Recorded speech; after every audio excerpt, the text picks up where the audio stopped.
안녕하세요. 수도채널의 수도입니다. 구독, 좋아요. 오늘 수도의 첫 번째 뉴스. 갑질 의혹. 강선우 거취 두고 여야 대치. 자진 사퇴 대 과도한 인신공격. 김병기. 비방과 인신공격 청문회 안 돼. 생산성 갖춰야. 송원석. 강선우 계속 해명 받고 스스로 거취 판단해야. 해명을 바뀐 적이 없었는데 해명을 잘 해줬는데 내가 볼 때는 청문회를 본 사람으로서 해명이 너무 이해하기 쉽던데 도저히 이해가 안 가네. 어떤 느낌으로 그렇게 얘기했는지. 근데 요즘 뉴스 보면요, 이런 생각이 들어요. 여가부 장관은 여가부 장관 후보자 관련 기사들이 너무 넘쳐나요. 무슨 한 기사 서치를 하면 10개 중에 한 8개가 다 강선우 후보 기자예요. 그거 다들 보면 뭐 갑질이다, 사퇴라, 막상 본인 관련된 해명을 잘 다뤄주지도 않아요. 기자가 너무 한쪽으로 쏠렸어요, 지금. 그리고 청문회 보면 강 후보자가 조목조목 잘 설명했거든요. 보좌진 교체도 실제로 28번이고 모두 적합했다라고 했고, 거기에 대해서 부연 설명을 다 했어요. 관련 뉴스 공장 한번 보시고 가시죠. 면직한 보좌관은 46명이 아니라 28명이고 통상 범위를 넘어가지 않는 숫자라고 말했습니다. 저기 20대 의원실 평균 3배라고 했잖아요. 네. 저 말은 틀린 겁니다. 그 단서에 의해서 그렇다면 중복된 것이 몇 명인지 찾았어야 하는 거예요. 예를 들어서 강선우 의원은 21대 초선이고 22대 연속으로 선출돼서 재선이란 말이죠. 그러면 21대하고 22대 넘어가잖아요. 그때 국회의원 보좌관들은 어떻게 될 것 같아요? 전원 면직입니다. 그리고 만약에 그대로 쓴다면 전원 재임용하는 거예요. 그러니까 실제로는 21대 보좌관을 그대로 22대에 써도 기록만으로는 면직 처리되어 있는 거예요. 저 면직 숫자를 그냥 더하면 안 되는 이유가 있는 거죠. 네. 그래서 단서를 계속 말하는 거예요. 그리고 보좌관이 의원실에서 의원실로 옮겨도 이거는 굉장히 흔히 있는 일입니다. 자, 뉴스 공장에서 잘 설명했잖아요. 그러니까 뉴스 지금 현재 기사들이 마치 무슨 괴물처럼 지금 몰아가고 있는 거예요. 그리고 또 쓰레기 버리는 게 뭐가 그렇게 문제야? 아니 가다가 좀 같이 버릴 수도 있는 거지. 아니 쓰레기도 못 버려주는 사이예요? 친구도 아니고 직원한테? 아니 내 밑에 직원이 나한테 가는 게 좀 버려주세요. 난 버려줄 것 같아, 내 밑에 있는 직원이. 아니 사실관계보다 너무 감정기악 쪽으로 흘러가고 있으니까 이건 무슨 후보 검증이 아니라 그냥 무슨 인신공격을 하고 인신공격에 뭐 여론몰이를 하고 있잖아요. 정책보다 사람이 먼저 공격받고 있는 이상한 그림을 그려주고 있어요. 우리는 지금 너무 편협한 시간으로 보고 있고 지금 이 정권을 지금 흔들려고 노력하고 있는데 이런 식은 안 됩니다. 강선우 의원님 힘내시고요. 후보자님 힘내시고요. 뉴스공장에서 굉장히 설명을 잘 해놨으니까 그 뉴스 보시고 여러분도 잘 판단하시기 바랍니다. 자, 다음 뉴스. 권영세, 한동훈 즉각적 개헌 반대 나선 것은 경솔했다.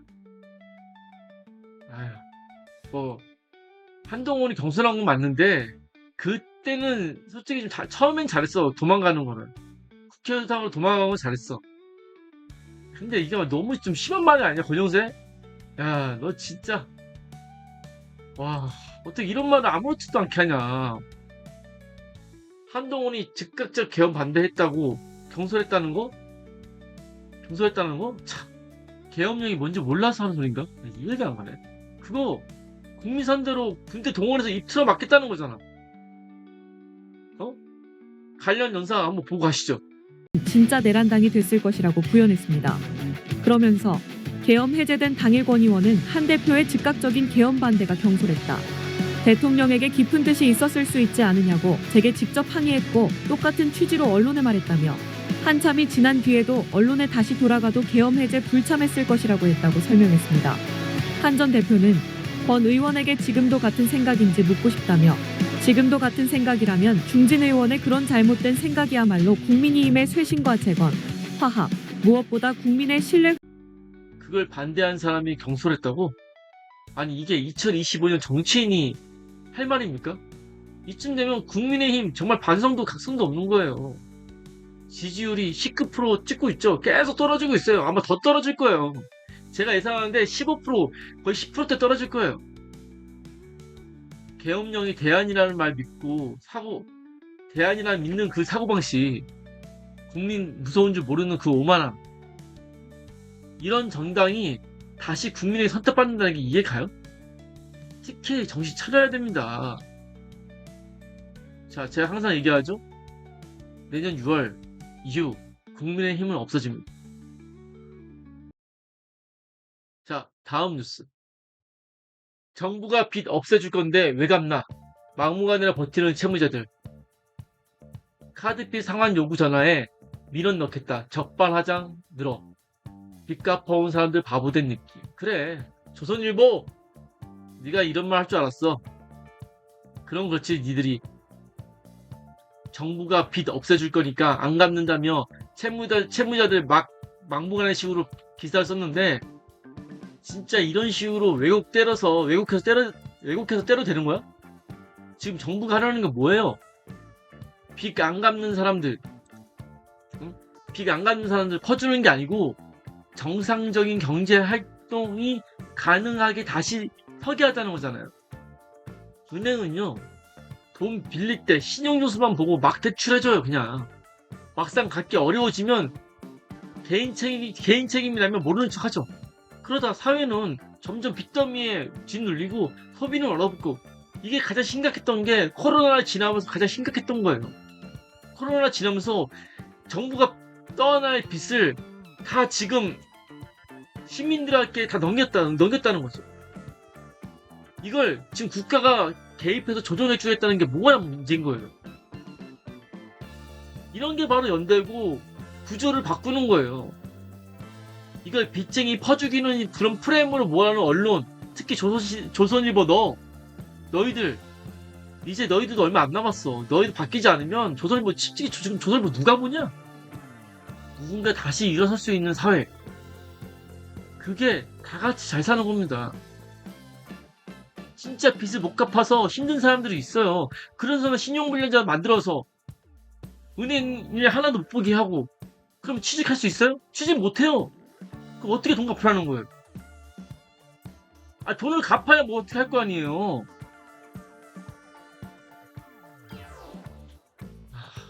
근데 사실 정부도 문제예요.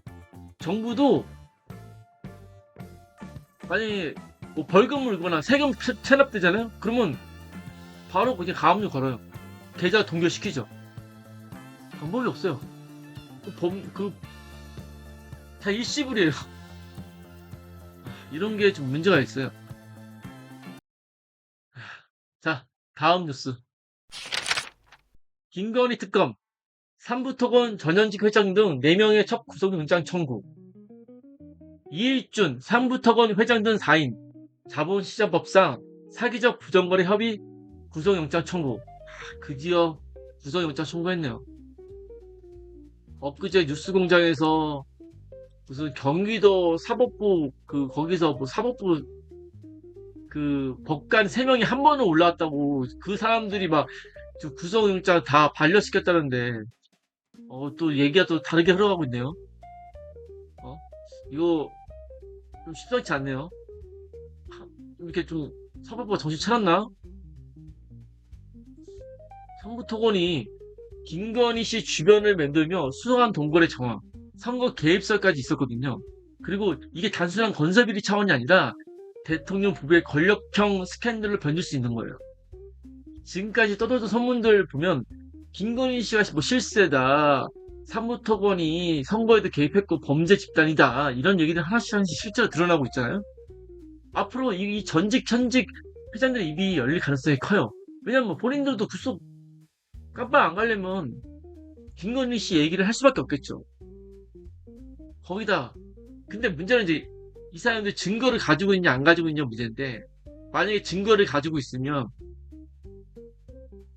이거 바로 김건희도 바로 잡혀가는 거죠. 근데 이게 과연 어떻게 될지 잘 모르겠네요.